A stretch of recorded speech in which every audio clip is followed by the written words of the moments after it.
Welcome to the LOTD pod, the Left of the Dial podcast. I'm Flick, along with my friend Richard. Hey, how's it going, Hey, Richard? all right. Everything's good. Everything's good. This week, not putting together playlists or anything like that. As always, it's music related, but crossing over, I guess, this week we'll be discussing movies. Uh, I love movies. Specifically, what's that? Movies. I love movies. Yeah, And music. I love music. yeah, and specifically rock docs. Oh, it's both combined. Yeah, it's the best of both worlds. Yeah. It's the concentric circles that we'll be exploring. And so just so we get this, out there right away, we're not talking about like concert films. So something like Stop Making Sense is not something we'll be discussing today because that's kind of a different category. But if you haven't seen it, go see it. You really just watch it. You should, and I don't want to sidebar on this, but I do have there's some unresolved things that You can't bring that up and just like not I know. anticipate me. Well, okay, so it's mainly, like the opening song, where it's just David Byrne and Tina Weymouth. They're the only people on the stage, right? The opening song is just David Byrne with a beatbox. Okay, but after that, After that, she comes on, and I think they play Heaven. Yeah. oh, yeah. So there's things that you hear that you can't see, and so I'm just always wondering about that because just like I don't know. I need to know if those are overdubs or what exactly was going on there because it just like this unresolved thing I'm always going to have until getting too sidetracked though on this. Yeah, I can tell it keeps you up at night. So It does. I can't really. It's actually it has become like the first thing I think about when I think about Stop Making Sense, which it shouldn't be because it is a great movie, but I'm so hung up on that.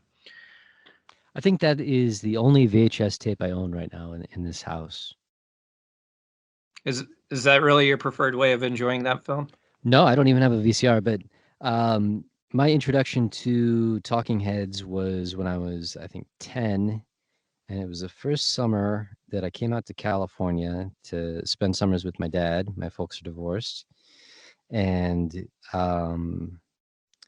he was, on the tail end of his uh, of being a sports writer with like really good taste in books and movies and stuff, and he was like, you we should watch this film. I think you'd really like it. And he put on Stop Making Sense. So uh, just that summer being in California for the first time, in like the foggy, overcast, cold San Francisco summer, and hanging out in this like weird, cool bungalow with my dad and watching Stop Making Sense. So when he died and I cleaned, we were getting rid of his things. I pulled out that tape because I just had to keep it because it's such a good memory of that guy. Yeah, that's a nice story. Um, yeah, I mean, for me, like, yeah, I can't remember. It goes back so far, like, before 10 for me. But you're thinking, oh, was it the big suit that drew me in? But actually, I can remember liking "Burning Down the House" the first time I ever heard it on the radio, and then, so it's just audio only at that point. But then seeing David Byrne in the big suit, of course, was like what kid isn't going to enjoy that? Yeah, it's everything that's cool about Talking Heads. It's the music's great. The auxiliary players are totally cool, and there's like this theatrical, um, weird part of the band that comes out in their music that you could see on stage. So I guess I lied when I said we aren't talking about Stop Making Sense today. Okay. Well, bottom line, if you haven't seen the film, check it out. Jonathan Demme, what is that, 1985? I think 84. 84.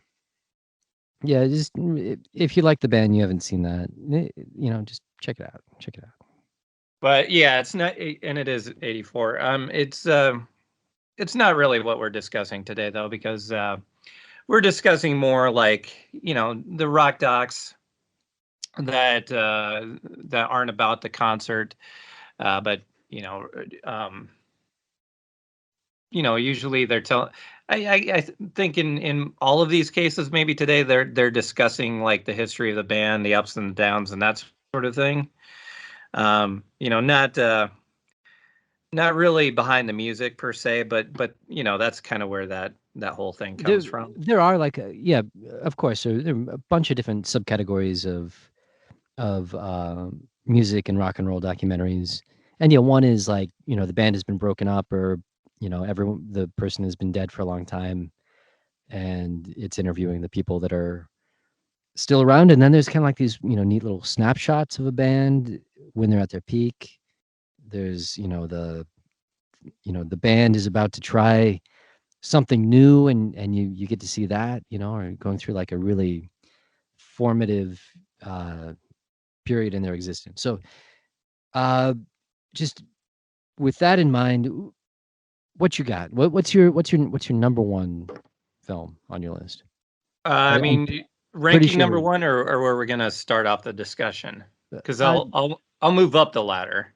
yeah, I want to hear like, what's your absolute favorite music documentary? If you had to pick one, I'm sure you have a big list in front of you, like I do, and So we're not uh, counting them down; we're counting them up. Then, yeah. all right. Well, okay. This seems anticlimactic, but if we're gonna do it this way, number one on my list is The Devil and Daniel Johnston. Oh, okay.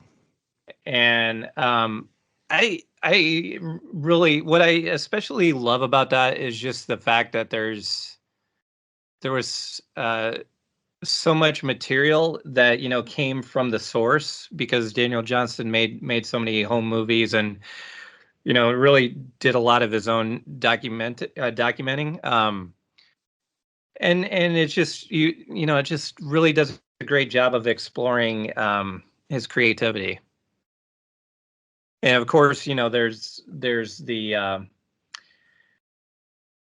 the stuff that I think goes beyond music, because he was um, schizophrenic, and it does a good job of exploring that and what that means, and what came of that. But mainly the thing about it is just how it really showed his creativity. Yeah, I remember. I think it's an interview maybe with his mother about how Daniel Johnston had taken over the basement of the family house, and I think she says that she's talking about how he kind of turned it into like an art factory. And I think about that a lot because I love that he was involved in just like relentless creativity, music and his drawing and whatever else. That really stuck with me from that one. Yeah, and I don't know. I find him fascinating, and it's and really, like, you can, not that the mental health issues aren't important to it. They definitely are.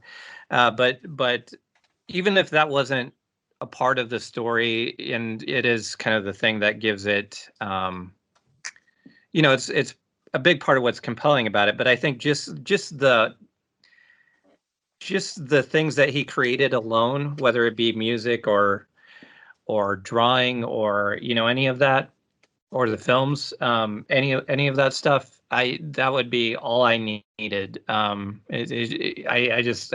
found him pretty fascinating. Right on. Yeah, I really enjoyed that one.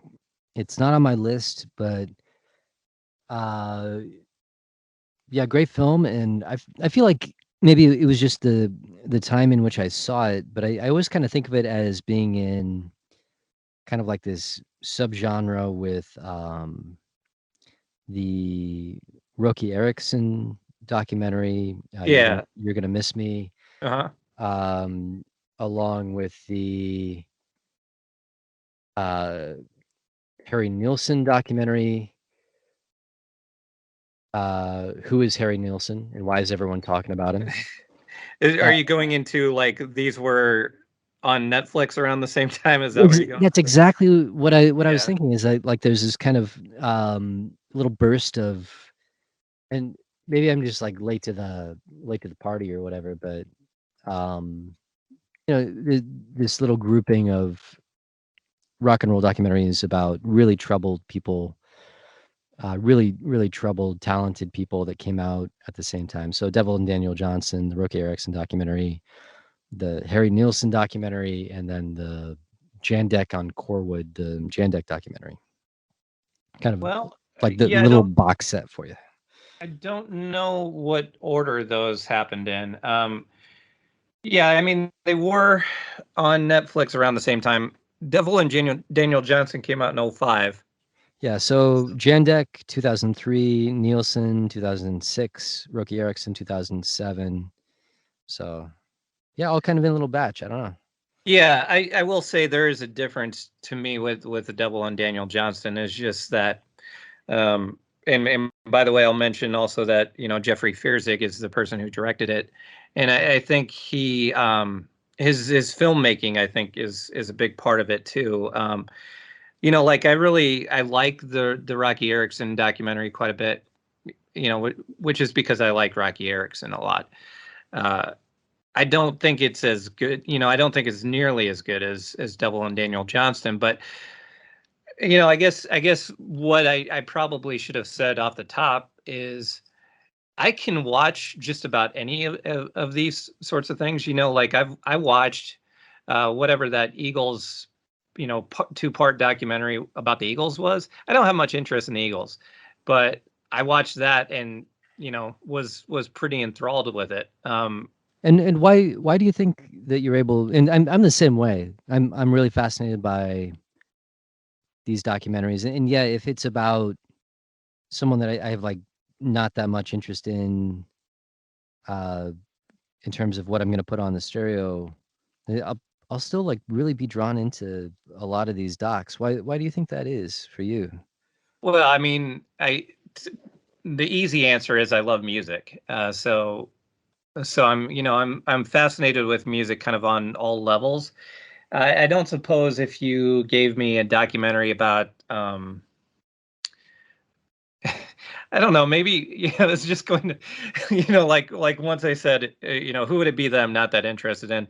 Um I don't know, I hate to say this because maybe it's too easy, but like Billie Eilish or something. I don't really have much interest in knowing more than I already know about Billie Eilish. Oh, because you haven't heard her new record, which is really good. I don't see. I felt like that's the reason why I felt like it was a bad thing to say because No, I felt like we don't have to go. Yeah, you can like what you like, but I'm just saying if you haven't heard the new Billie Eilish record, it's like 20 times better than her first one and really good.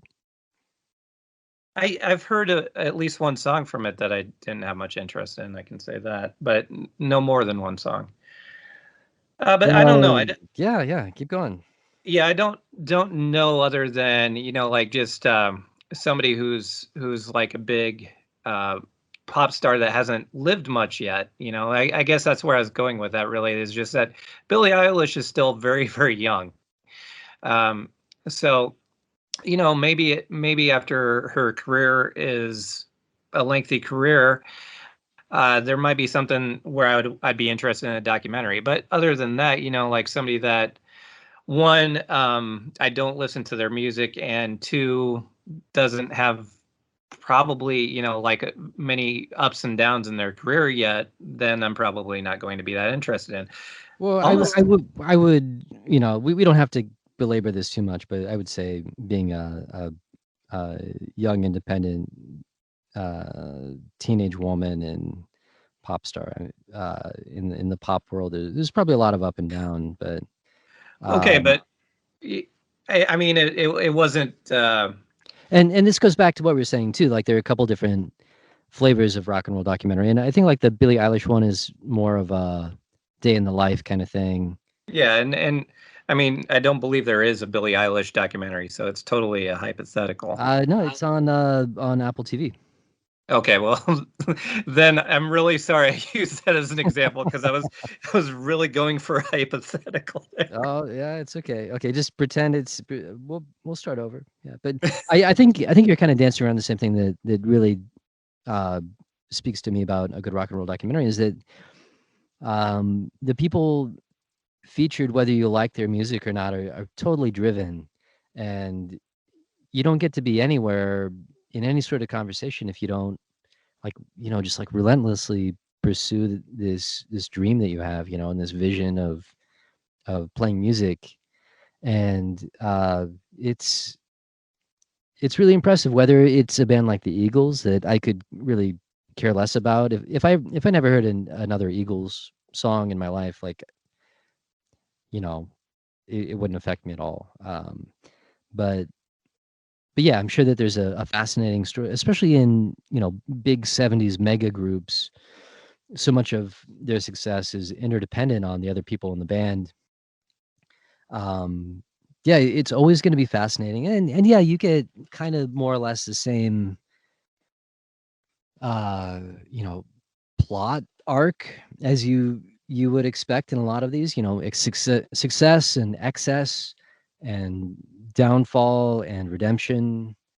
And it's that's the cliched trajectory of a lot of these, but it's also really compelling, especially when it involves people that are doing something so interesting as trying to write tunes, and playing for people. Right, yeah.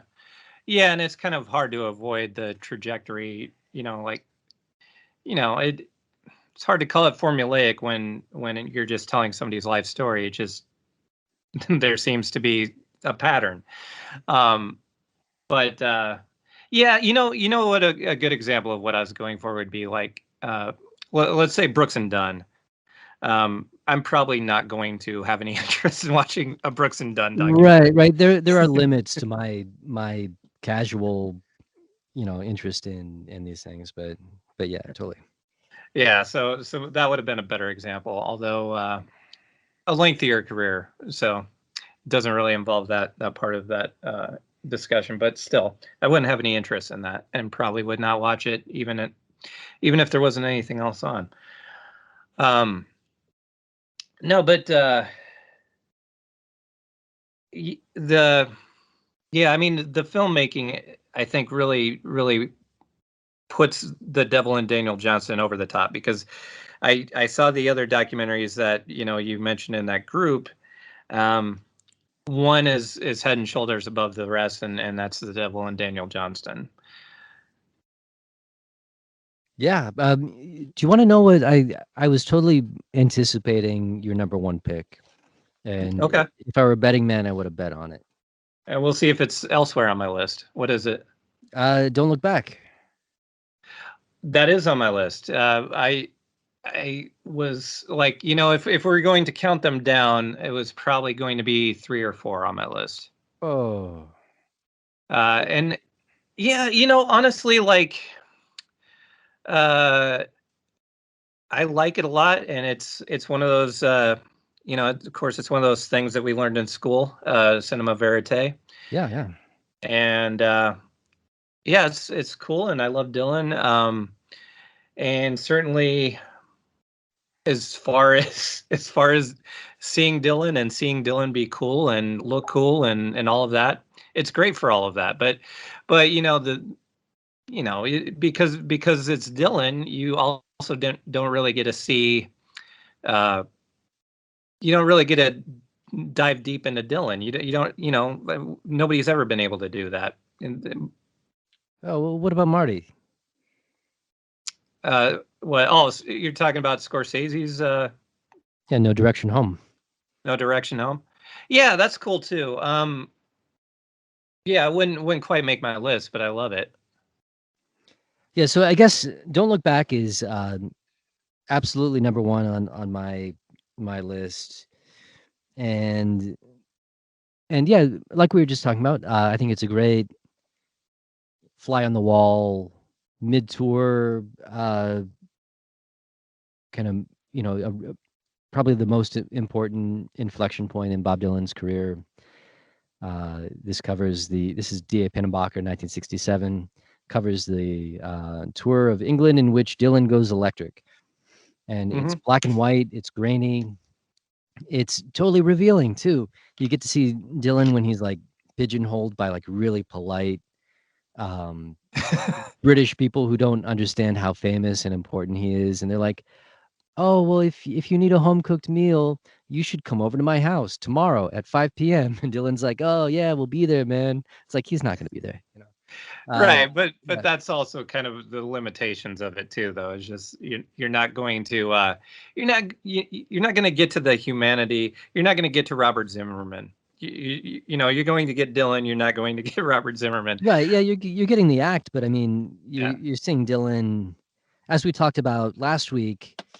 Being a rock and roll star is a 24-hour a day job, and Mhm. and you get to see Dylan on stage plenty. You get to hear him plenty, but to see him as he navigates that whole period in his life as his character is so fascinating. And you really kind of get to see why he doesn't let anyone see Robert Zimmerman. See Zimmy. Yeah. And it's beautiful. It's really interesting, and also a great little character study on why everyone should love Donovan as much as I do. I had a feeling Donovan would get Donovan discussed. always gets discussed with me because he's my guy. If anyone who hasn't seen, I'll set up the scene. Is that there's kind of like this wild party going on in a hotel room, lots of champagne bottles and joints being smoked, and someone throws a bottle out the window, and the hotel management comes up, and Dylan's really pissed off, and Donovan's there. Donovan is, I want to say, like 5 years younger than Dylan. Dylan at this point is probably like 23. Donovan's about 18, just getting started. Um, and then I forget whether this follow, and Donovan's like, "I'll clean it up, Bob. I don't care who did it. I'll make it right." So that's one part of it. But then, there's another part where they trade songs. And I'm kind of blanking on what Donovan plays in that interchange, but um, Donovan plays "It's All Over Now, Baby Blue," and Donovan plays "To Sing for You," and it's just a magic performance of both of them. But I mean, especially for Donovan, I think that that's what really got me into Donovan when I first saw this movie when I was maybe like a teenager or something. I was like, "Who is that guy? I gotta find him." But didn't you also feel that there's kind of this um invisible wall in between them too? Like Yeah, they're totally competitive, and yeah, because at or at that least point, Dylan is. Like it it seems coming more from Dylan's side than Donovan's yeah, side. yeah, Dylan has some iciness, and Donovan is just gonna be there and be himself and be open to whatever. But yeah, just so cool to see those two in their in their early prime. Uh, it's yeah, a real magic documentary. And yeah, it falls into the genre of like you're just kind of like traveling around with an artist. You know what a good sequel to that would have been? No Direction Home by Martin Scorsese.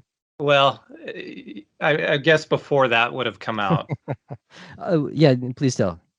Okay, so so if Pennebaker did like something during like the traveling Wilbury sessions, Yeah, that that could would have be been pretty interesting. Yeah. yeah. Because I think the answer to that might have been because we don't know because we don't have a lot of footage that I'm aware of from that, but it would have been interesting to see going from that with him and Donovan to him with Harrison and Petty and Jeff Lynne and Orbison and just to see what the how compare and contrast those interactions with him and the others that are his peers. Yeah, yeah, that would have been neat to see. But yeah, I guess we don't have that. So. Not yet, but yeah, I mean, When they do the yeah. half of the things on my list are like the unfound footage that was in a storage unit for 50 years or something. But yeah, what's next on your list, buddy? What you got? Next on my list. So we're doing number two now. Is we're doing it that Whatever, way? whatever, man. Whatever you want to Okay. do. All right. Well, number two on my list is the Big Star documentary, Nothing Can Hurt Me, which, um, naturally, you could make like a And subpar. anthology, yeah. Yeah, you could make a very subpar documentary about Big Star, and I'm going to totally fall in love with it. That being said, this is not subpar in any way. And and just to set this up, Nothing Can Hurt Me came out in 2012. It's directed by Drew DiNicola, and I think it's great, all the way around. And if you're somebody that's not familiar with Big Star, I think it's a great way to introduce yourself to Big Star. Yeah, yeah. And I have actually introduced some people to Big Star by making them watch the movie. Um, it really does a great job of telling the story of such a star-crossed band. Such a band that should have been like you really. I think it really does paint the picture of how great they were, but how nobody knew that, and all of the reasons why nobody knew that. And I have to say, from a personal standpoint, it's also it was very cool because it came out the year after Rudy and I we went down to Memphis to go to Ardent Studios to visit the studios where Big Star recorded, and I'm really glad that when I saw this movie, I was seeing all of that stuff that I'd already saw in real life instead of the other way around. I think that also added to the impact of the movie. Is just that, oh, I've been there. I know exactly where that is. Like I was in Ardent Studios for a couple of hours, but the memories were so vivid.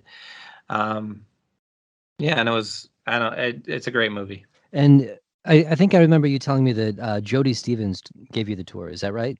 Yeah, so Jody Stevens, um, I contacted somebody at Ardent to see if it would be possible for us to come and visit, and uh, got a reply that yeah, if you're here at a time where Jody's available, he could give you the tour. And I was like, well, why don't you tell me when he's available, and we'll make sure to come then. And so that's how that worked out. Oh, that's magic. You really Yeah. did it right. Yeah, and Jody Stevens, great guy, really great. Unfortunately, he's the only surviving member of the band at this point. Um, but yeah, couldn't have met a nicer guy. John Fry, who Oh, wow. owned Ardent Studios and produced those, the first two Big Star records. He was there, and like the minute I opened up the door, it's like John Fry's walking down the hall, and I'm like, oh, this is amazing. Um, yeah, it was a great experience. But yeah, also just yeah, magic. And Not magic when it comes to the those star-crossed days of the band, but yeah, that's rough. Such a good band, deserved a lot more. Um, I was thinking about that documentary recently with and great documentary, great pick. With the book, There Was a Light, which kind of picks up, maybe doesn't pick up from the documentary, but is a really good yeah, there resource. So was it kind of mirrors it. yeah, there was a light is the Chris Bell story. Right. And a lot of the backstory of Big Star in this book um, is drawn from the interview sessions from that documentary film. So by Rich Topeka. Yeah. So definitely recommend if you've got a weekend, maybe do both. So also Big Star book by I'm blanking now, Mark something. It's called Big Star: The Short Life, Painful Death, and Unexpected Resurrection of the Kings of Power Pop. So that you can see why that was hard to remember. Rob Jovanovich is the author, and that came out in 05. That's a very comprehensive book about Big Star. Two other films that I think are pretty similar that are the you know, story of a band on tour rather than kind of like the retrospective Talking Heads thing. Talking Heads meaning like interview. Are what and I'm not framing this well, but I would say that some of the magic, like we were talking about, of a rock and roll documentary is like you don't. Maybe it's your introduction to the band. Maybe it's a band that you're really not interested in, but it's totally captivating. And a case in point for that is a film that I don't think a lot of people have seen called Midnight Oil, 1984, which came out, I want to say, in 2018, directed by Ray Argel. And I don't think it ever really got a proper US release. I saw it at the generic Cineplex by Jack London Square with my buddy Rand Hawkins, where it had a booking. I think it was like a 9 o'clock at night on maybe a Tuesday, and they had the one showing that it was ever going to show in the Bay Area, and you only could find out about this if you're on like the mailing list or something. And it's like we were referring to earlier, it's another film where there was a bunch of footage shot in 1984 of the band Midnight Oil as they're touring behind some of their biggest albums. I'm not a huge Midnight Oil fan, but the footage is just this creamy, beautifully preserved uh, Super 16 millimeter film, which blown up is just gorgeous. And whoever did the sound recording, wow, they really just captured all these really powerful, sweaty, uh fun live shows. Great. And the band at the time is going through I don't know if anyone cares about what the band is going through, but it's really interesting that uh the 1984 Australian parliamentary elections were a point where Midnight Oil almost took a pretty prominent seat in Australian government based on a platform around that is based around nuclear non-proliferation. So you have a band that's actually trying to do something, spreading the word about uh, nuclear non-proliferation and the just like nightmare of what a nuclear war would be like, and engaging all their teenage fans and anyone else that'll listen and come really really close to getting it done. And then when they're not in kind of campaign world, they're playing these like warehouses just crammed to the rafters with sweaty Australians rock. I think if you listen to the band, they're kind of a cheeseball band sometimes, but uh, they do have a reputation as a don't don't miss them live act for a reason, and this really captures a reason for it. And if I would have seen this documentary uh, earlier, I think I would have seen them when they played down the street from me, but I didn't. Well, yeah, I mean, they're maybe lumped in with cheeseball more than they are cheeseball, I would say. Yeah, they totally set off my cheeseball alarm.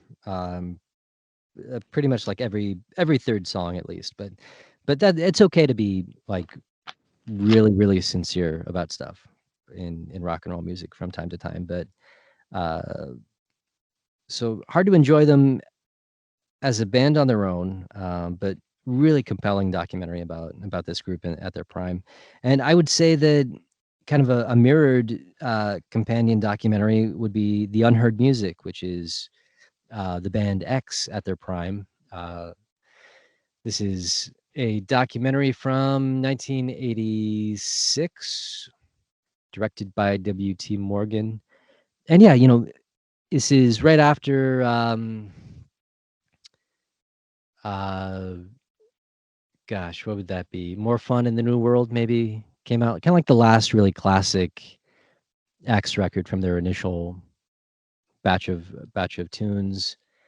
And everyone's young, everyone's totally cool and doing interesting things, hanging out with Los Lobos, playing like these backyard uh, shows with Los Lobos where someone like pulls out a gun because it's you know barbecue in East LA, and and at the time, and yeah, the music's great. Seeing them play the whiskey when they're just totally killing it is beautiful. It's a great documentary. And it has a lot of really cool little artistic flourishes. There's a claymation animation scene that is just a work of art, and all these little interludes that dramatize a lot of cool songs like Los Angeles. And anyway, um, really well made. The music is wonderful. The band is at their peak. And another documentary, kind of Well, like Don't Look Back. So band at their prime. yeah, and as you talked earlier, because I haven't seen this movie, but you said it's free on Vudu right now. That's what the internet tells me. I lent my DVD to someone about 12 years ago and never got it back. But uh, yeah, you can find it. It's not a super well known documentary outside of people that are into the band. But I think if you've never heard of the band and you saw this film, you'd instantly want to know everything about the band X. Okay, and what is the title again? I'm looking up right now so I can confirm. It's called The Unheard Music. Okay, it is free with ads right now on Vudu. And I should also mention the Big Star documentary, Nothing Can Hurt Me, is free on YouTube right now with ads. So Yeah, all right. so we're providing a service, if nothing else, right now. That's right. We're less here to entertain than to provide a service, I think. The weather right now is Well, drastically different depending on where you are right now. that's right. Time zones.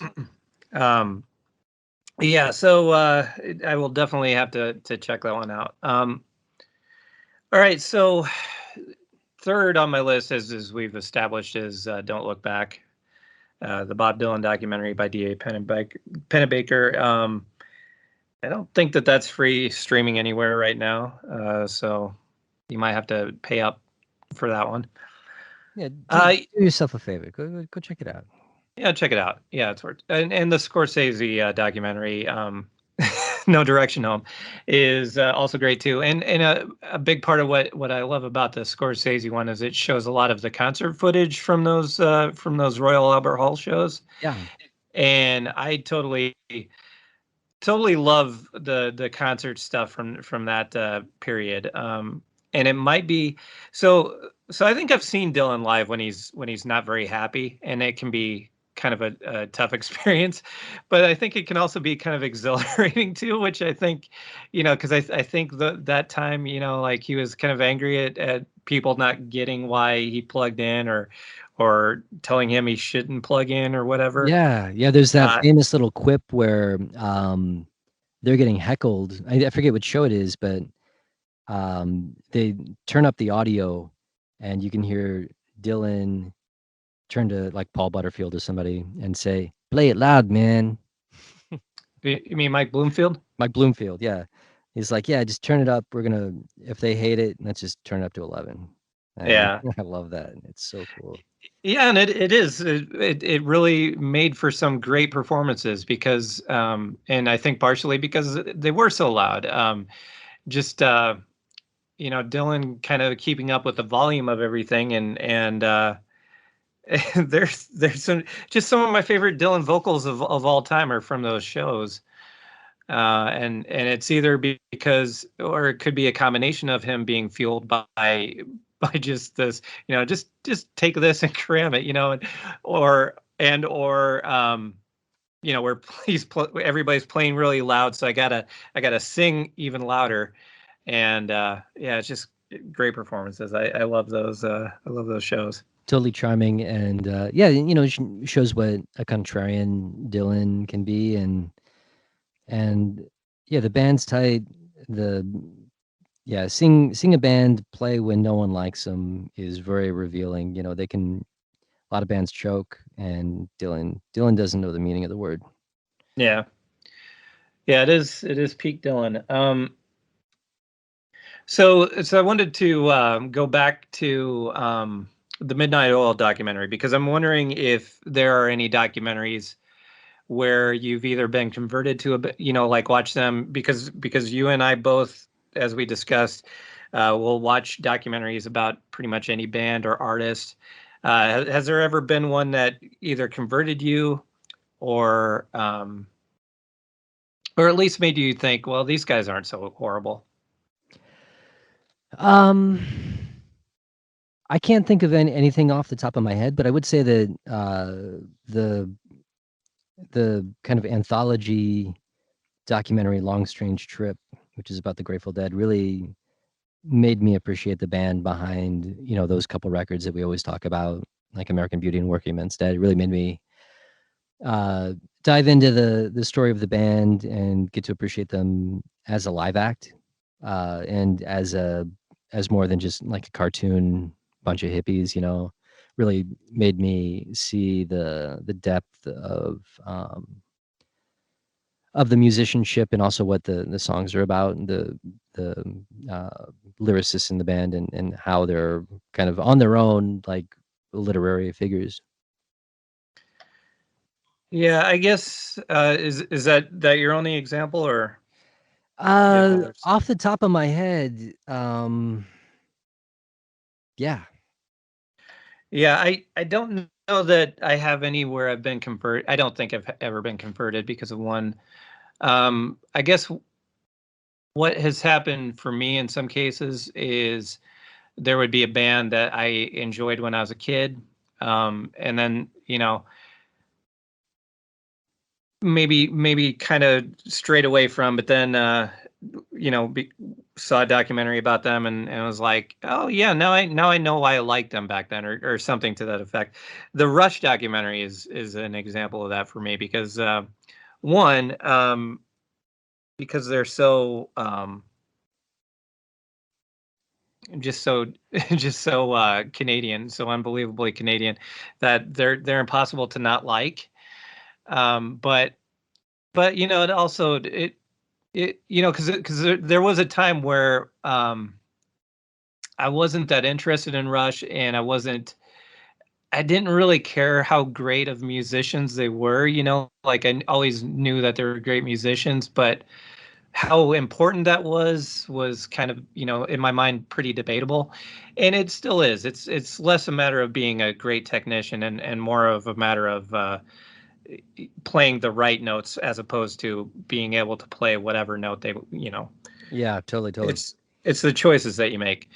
um but I think it brought me back to yeah, I didn't when I was a kid, I didn't like these guys because they were great technicians. I liked them because I liked the songs, and it did kind of take me back to oh yeah, this is a great song. Like Tom Sawyer's a great song.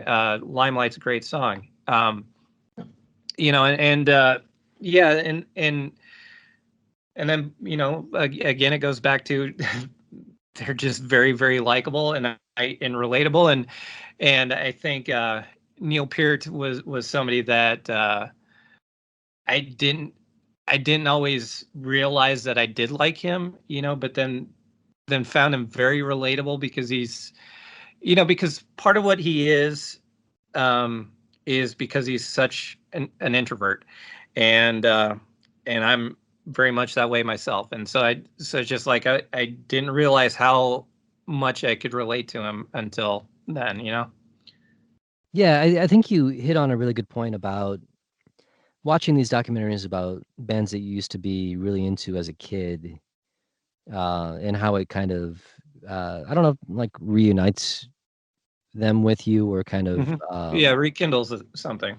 yeah, like add some balance to everything in a way. And I think since you mentioned it like that, I think one documentary that did that for me that my wife Susan just reminded me of is the Beastie Boys story by Spike Jones, which is on Apple TV right now. Where that's a band that I used to really really love, probably middle school through like junior year of high school. Like listen to Beastie Boys all the time. And this documentary kind of which is kind of a taped version of almost like a Broadway show, and totally interesting, interspersed with all this great footage of the birth of the advent of hip hop in New York and rap music in the 70s and 80s. Really fascinating. And I guess the word I'm trying to look for is reconcile. Like it kind of reconciled my like of the band with some of the interesting things that they were doing and people that they were working with that I only kind of knew about after I watched this documentary. Right, yeah. I guess the last ones that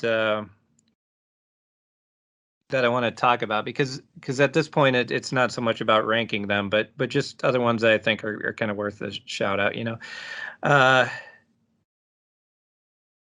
Another one I think is worth talking about is actually the Tom Petty and the Heartbreakers documentary, which is I got to find the length on this, because I think part of what makes it so great is that it is not edited down to be something for everyone. Like you either have to be a hardcore Tom Petty and the Heartbreakers fan, or somebody like me that just loves music, or or really a combination of both. Because I love Tom Petty and the Heartbreakers. No, I've got my pen at the ready because that's another musician where I've had kind of like a new relationship with Tom Petty, kind of after knowing more, reading more about him, and seeing his interviews in Echo in the Canyon recently. So yeah, what is the documentary called? By the way, Echo in the Canyon. I mean, probably not one for my list, but good. Concert film list. Yeah. And well, yeah, it is basically a concert film. Yeah, so Tom Petty and the Heartbreakers, Running Down a Dream, which was directed by Peter Bogdanovich, Oh, okay. uh, clocks in, and I just had it. Clocks in at 3 hours and 58 minutes, so just a shade under 4 hours. So not really for everyone, but I mean, to me, that's part of what makes it so great, is that they have time to tell the whole story. Like they don't, and it does really give great access too. It's not so much like a documentary. It is telling the story more than it's a fly on the wall sort of documentary. Um, but yeah, I mean, the fact that they take almost 4 hours to tell the story, I think is very important, Well, Peter because Bogdanovich has always been kind of a long-winded guy, so right. makes some sense, right? Yeah, yeah. But yeah, great. Almost 4 hours, but I don't. I think I watched it in one sitting. Like I didn't really feel the need to put it down, take it back up later, or anything like that. And where can one find such a film? I mean, you can find it anywhere, but I don't think it's probably available for free anywhere right now. Um, Taking a look at. Looks like you can watch it for free with your 7-day free trial of Coello. Yes, Okay. Quello. Okay. Yeah. So there you go. Yeah, it's definitely worth checking out, and although maybe not for everyone. And other ones that I want to mention that I think are worth, just a look see, because I think they're good ways of introducing you to certain things that you might not be familiar with. I don't know you personally. I might be wrong about what you're already acquainted with and what you're not acquainted with. But for the average person, I would say these are good introductions to these things. One is called "Respect Yourself," which is the Stax story about Stax Studios. The Muscle Shoals documentary, which I think is just called Muscle Shoals, right? And the Wrecking Crew, which is about the studio musicians, the Wrecking Crew that make up the quote unquote Wrecking Crew. Nice. All good. All good. Yeah. And I think probably at least the Muscle Shoals documentary and the Wrecking Crew documentary, those are usually available streaming for free somewhere. Right. And I would also mention in that grouping a really surprisingly good Motown documentary, which is called Hitsville: The Making of Motown, 2019, which is also a good companion film to Standing in the Shadows of Motown, which is about the Funk Brothers. Mm-hmm. So yeah, that's a whole afternoon right there, man. Film festival. Yeah. Yeah, and the Standing in the Shadows of Motown is really good because you don't get to hear a lot about your James Jamersons and your guys like that. So that is really cool. Yeah, no, okay, so yeah, Hitsville is available on Amazon, but with a 7-day trial of Showtime. So get yourself hooked up with a 7-day trial so you can watch Hitsville, I guess. And I think yeah, we could talk about this stuff for ages. You know, so many good documentaries. Ones that I don't think we're gonna have time to get through. Beatles anthology, classic. And I was just about to mention the Beatles anthology. yeah, Anvil, the story of Anvil, also a classic. I'm Trying to Break Your Heart, the Wilco film, really really Right. good. Yeah. One that's a little bit Tough. more recent, Right Here, which is a really comprehensive documentary about my favorite band, the Go-Betweens. But the last one Yeah. that I really want to talk about, which I'll make it quick, but it kind of fits in with every other thing that I've been talking about, is 20,000 Days on Earth, which is a really great. If you're just curious about Nick Cave as a person and as an artist, it follows him around one day. It's not strictly a documentary. It's scripted, but it's also kind of a documentary. Um, Music's great. His interactions with the band are great. You really get a sense for who he is as a guy, as an artist, as a musician.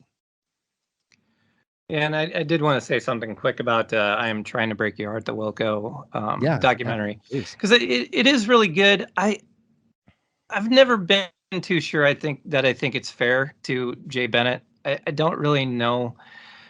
It's hard to say, when you're not actually there, but And it it's changed too with Jay dying, you know. yeah. Well, and I felt the way when I first saw it when he was very much alive. That I just didn't really. I've never quite felt it was fair to him. It's hard to say that if you weren't somebody that was actually there. Like if it's hard to say for sure that the movie was done in a way that was unfair to him, or if that's really how things unfolded. But yeah, I've always been a little mixed about that. I love Wilco, and I do think it's a really good movie. Yeah, the concert footage or the footage of them playing in the loft is gold.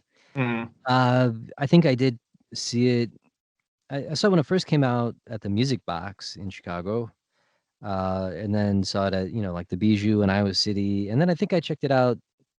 Probably the last time I saw it was probably like 8 9 years ago, and I don't know. I'm not really sure if it had the same magic for me, Yeah. but I think Wilco as a band is such an interesting group because they're always changing and always doing really interesting things. And I think at the time that Yankee Hotel Foxtrot came out, it was maybe like one of their most interesting records. But I think they've made probably like three or four that for me are not only more interesting, but also like better since Ooh, then. that's a bold statement to say better than Yankee Hotel Foxtrot. Yeah, I think the Um, songs, I think, yeah, I think that I would stand by that for sure. I mean, For me, it's Yankee Hotel Foxtrot or Summer Teeth, but Summer Teeth was before Yankee Hotel Foxtrot,